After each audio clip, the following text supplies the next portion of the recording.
ఇక తిరుమల అన్నమయ్య భవనంలో టీటీడీ అత్యవసర సమావేశం ఏర్పాటు చేసింది. తిరుపతి తొక్కిసలాట ఘటనపై ముఖ్యంగా చర్చిస్తున్నారు. ఈ ఘటనలో మృతి చెందిన కుటుంబాలకు పరిహారం ఇస్తున్నట్లుగా ఇప్పటికే ప్రకటించారు.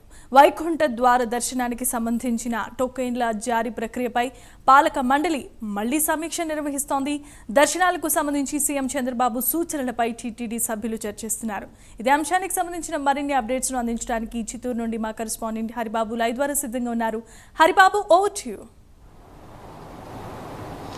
Thank you Jemimah. ఏదైతే వైకుంఠ ఏకాదశికి స్వామివారి దర్శనం కనిపించాలంటూ టీటీడీ యాజమాన్యం తిరుపతి కేంద్రంగా దాదాపు 8 కేంద్రాలలో టోకన్ల జారీ ప్రక్రియ చేపట్టింది.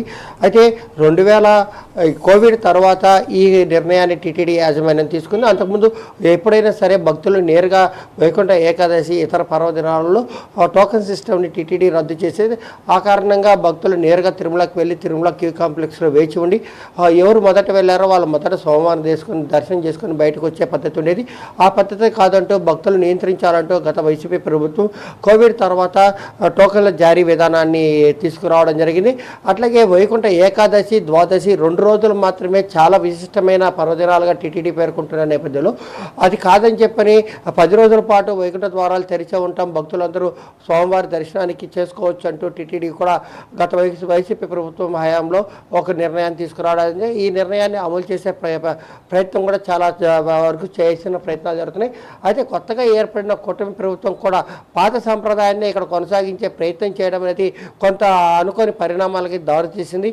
ఏదైతే బైరాపేట వద్ద ఏర్పాటు చేసిన కౌంటర్ వద్ద భక్తులు మామూలుగా సాధారణంగా రోడ్డు మీద గ్యాలరీలు ఏర్పడిస్తే ఆ గ్యాలరీలలో భక్తులని వేచి చూసేలాగా చూసేవారు. అయితే బైరాపేటలో మాత్రం పార్కులోకి వదిలేసి ఆ పార్కులో గేటుకి బీగాలు వేసేసి ఒక్కసారిగా అక్కడ ఉన్న భక్తులకి ఇబ్బంది కలిగిన నేపథ్యంలో ఈ తొక్కిసలాట చోటు చేసుకుంది. అయితే ఈ అంశానికి సంబంధించి టీటీడీ జేఏఓగా ఉన్నటువంటి గౌతమికి భక్తుల సమాచారం ఇచ్చినప్పటికీ కూడా ఆమె స్పందించకపోవడంతో ఈ సమస్య పెద్దదిగా అయిందని చెప్పని రాష్ట్ర ప్రభుత్వం భావించి ఆమెను బదిలీ కూడా చేయడం జరిగింది. ఆమెతో పాటు ఏదైతే తిరుపతి ఎస్పీగా ఉన్నటువంటి సుబ్బరాయుడిని అలాగే గౌతమిని టీటీడీ సివెండేస్ కూడా శ్రీధరన్ కూడా బదిలీ చేయడం జరిగింది. ఈ నేపథ్యంలోనే ముఖ్యమంత్రి కొన్ని సూచనలు చేయడం జరిగింది. గతంలో వైకుంఠ ఏకాదశి, ద్వాదశి 2 రోజులు మాత్రమే దర్శనం, వైకుంఠ ద్వార దర్శనం ఉండేది. ఆ తర్వాత దర్శనాలు టోకన్లు ఇచ్చినా భక్తులు పెద్దగా రావట్లేదు. కాబట్టి ఈ డేటాను విశ్లేషించి దానికి సంబంధించి ఎలాంటి చర్యలు తీసుకోవాలి, భవిష్యత్తులో వైకుంఠ ద్వార దర్శనం ఆగమ సలహాదారుల సలహా మేరకు ఎలా నిర్వహిస్తే బాగుంటుంది, పండితులు వీళ్ళందరి సూచనలు సలహాలు తీసుకొని ఈ కార్యక్రమాన్ని దీని మీద సమీక్షించాలని చెప్పి కూడా ఆదేశాలు జారీ చేస్తారు. ఆ నేపథ్యంలోనే తాజాగా ఈరోజు సమావేశమైనటువంటి పాలక మండలి మొదట సమావేశం ప్రారంభం కాగానే ఏదైతే తొక్కిసలాట ఘటనలో మృతి చెందారో వాళ్ళ ఆత్మకు శాంతి చేకూరాలని కూడా ఒక 2 నిమిషాలు మౌనం పాటించి తమ సంతాపాన్ని తెలియజేయడం జరిగింది.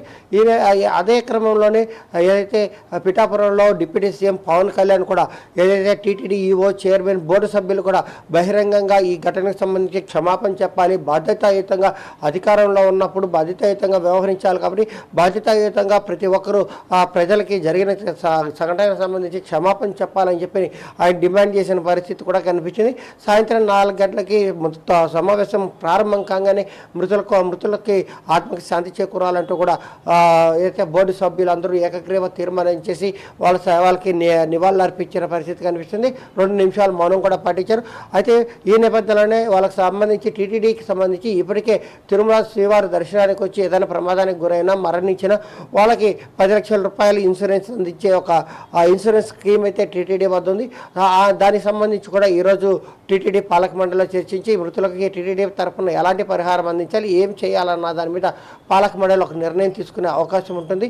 అలాగే స్వామివారి దర్శనాలకు సంబంధించి విధి విధానాలకు సంబంధించి భవిష్యత్తులో ఎలాంటి చర్యలు చేపడితే ఇలాంటి ఇబ్బందులు తలెత్తకుండా భవిష్యత్తులో భక్తులకు శ్రీవారి దర్శనానికి వచ్చిన వాళ్ళకి శీఘ్రగతిన దర్శనం చేయించి వెళ్ళేందుకు ఎలాంటి విధి విధానాలు అయితే బాగుంటుంది, ఏ విధంగా భక్తులకి గైడ్ చేస్తే బాగుంటుంది అన్న దాని మీద కూడా టీటీడీ ఈరోజు పాలక మండలిలో చర్చించే అవకాశం ఉంది.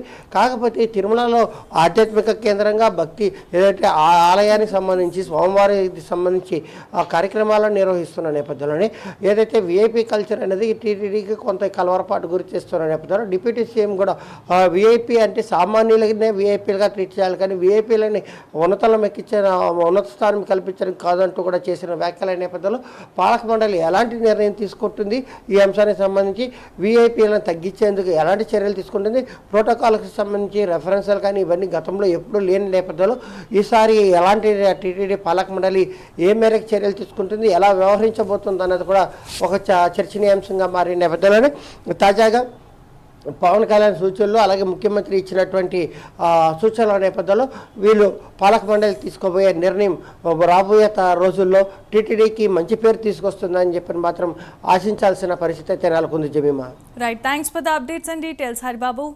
ఇక వివిధ అంశాలపై ఎక్స్క్లూజివ్ ఫీల్డ్ రిపోర్ట్ అందించిన కాకినాడ నుండి కామేష్, హైదరాబాద్ నుండి కుమార్, ఇక వరంగల్ నుండి తిరుపతి, చిత్తూరు నుండి హరిబాబు, మీ అందరికీ ప్రత్యేక ధన్యవాదాలు.